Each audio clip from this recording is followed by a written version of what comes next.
Per això un dia més ens acompanya la vicepresidenta d'Asofin aquí a les nostres illes, que és Cristina Borrallo. Com va, Cristina? Bon dia. Són dies de molta feina i en xifres que ara me les comentaves a micro tancat que fan faradat, perquè quantes peticions vos han arribat a les darreres hores?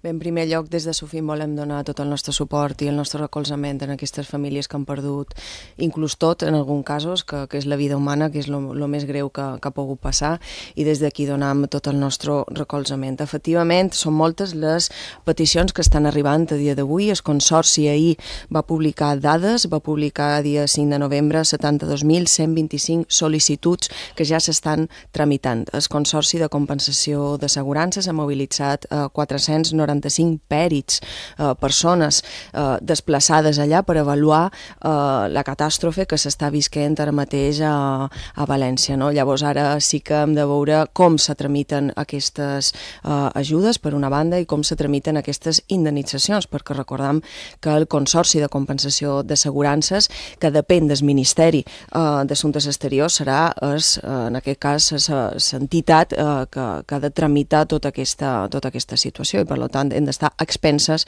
de com serà aquesta gestió. Ens ha explicat també que com a mesura també s'ha decidit suspendre el cobrament del segon pagament de CRPF per 200.000 persones afectades per la dana. Què suposa això? I clar, quina paperassa s'ha de fer? Perquè m'imagino que això no te cau del cel, s'hauran de fer uns tràmits. Efectivament, aquí ara s'obri una situació complexa de gestionar pels poders públics, però també complexa de gestionar per ciutadans, perquè clar, s'han de fer tota una sèrie de peticions que s'han de presentar, se poden presentar des dels ajuntaments locals i des dels ajuntaments se tramitarà. Això també dona una certa flexibilitat a les persones, perquè clar, si has de tramitar directament en el govern central, tot és molt, molt difícil.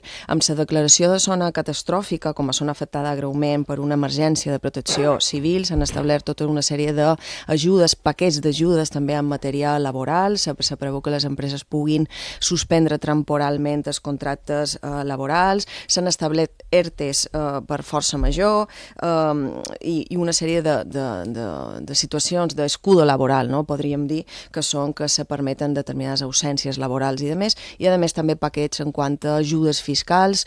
Hi ha una moratòria també important en el sector bancari, el propi sector bancari ha estat el que ha demanat en el govern moratòries d'almenys 3 mesos prorrogables de pagament de préstecs hipotecaris per vivendes, per famílies, per locals. O sigui, el propi sector bancari aquí sí que ha donat una passa endavant, cosa que des de Sofint, en aquest cas, agraïm enormement. I ara veurem, clar, com se gestiona tot això, quina velocitat se dona, i respecte a les indemnitzacions, que això no són ajudes, són indemnitzacions que ha de fer el Consorci. Recordam que les persones que, aquí hem de pensar en dos supòsits diferents, les persones que tinguin assegurança d'aquelles que no les tinguin. Aquelles que no tinguin cap assegurança hauran d'esperar les ajudes del govern, aquestes ajudes que estem comentant ara. En canvi, les persones que sí que tinguin una pòlissa, ja sigui una pòlissa de vida, de casa, d'hogar, de lo que sigui, aquí sí que estem parlant d'un escenari diferent, perquè el Consorci serà el que abonarà aquesta indemnització a les persones. No serà la pròpia companyia asseguradora, serà el Consorci. El Consorci, recordam, que és una entitat pública que el que fem és que tots tenim com una doble assegurança. Tenim la nostra assegurança privada, però per una altra banda tenim el Consorci, que nosaltres pagam en la nostra pòlissa una petita part se destina en aquest Consorci. Per tant, serà el qui gestionarà tots aquests tràmits.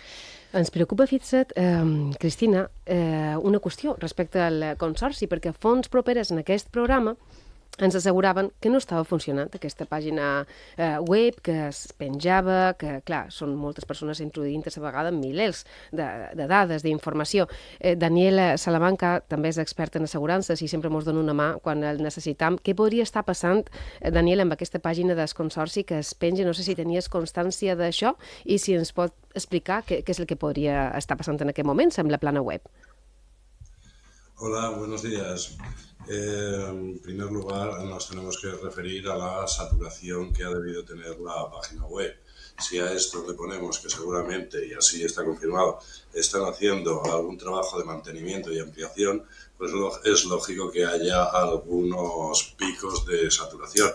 Pero vamos, la página está funcionando correctamente Como ya se ha dicho, se han tramitado al día de ayer 72.125 reclamaciones, de las cuales más de 44.000 son de autos y 21.000 de hogares, y entonces la página está funcionando correctamente.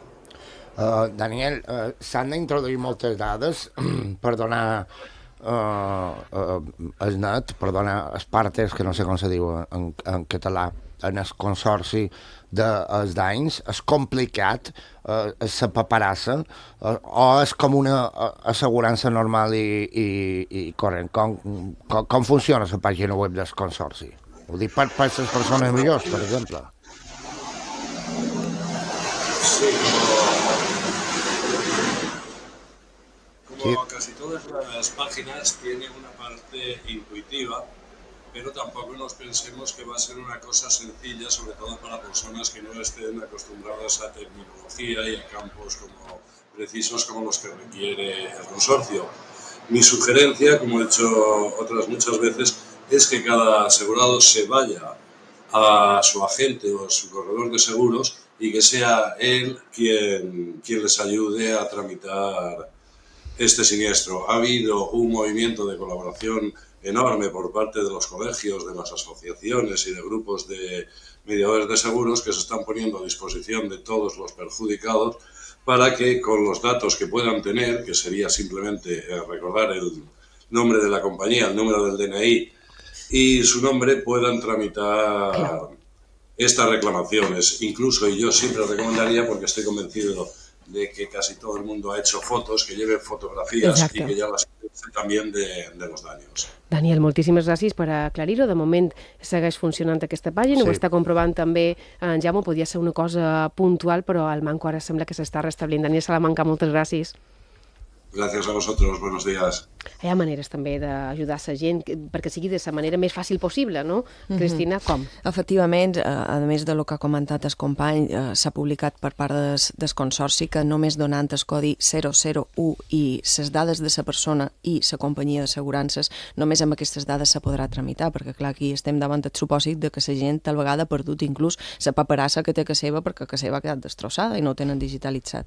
Per tant, codi 001, nom de la companyia i DNI de la persona, i se tramitarà. I alerta perquè el termini, normalment és un termini de 7 dies per fer aquesta sol·licitud, aquest termini s'ha ampliat per part del Consorci, s'ha donat una ajuda, un cop de mà en aquest sentit per donar un termini més ampli, és a dir, que no seran tan restrictius amb els 7 dies que normalment se solen donar en aquests casos. També te volia demanar, en els ERTOs, els treballadors se poden, és com durant la pandèmia, se poden acollir en els ERTOs sense perdre el subsidi d'atur. Efectivament, això s'ha publicat, és així. I també se poden demanar determinades incapacitats temporals extraordinàries i suspensió de contractes laborals.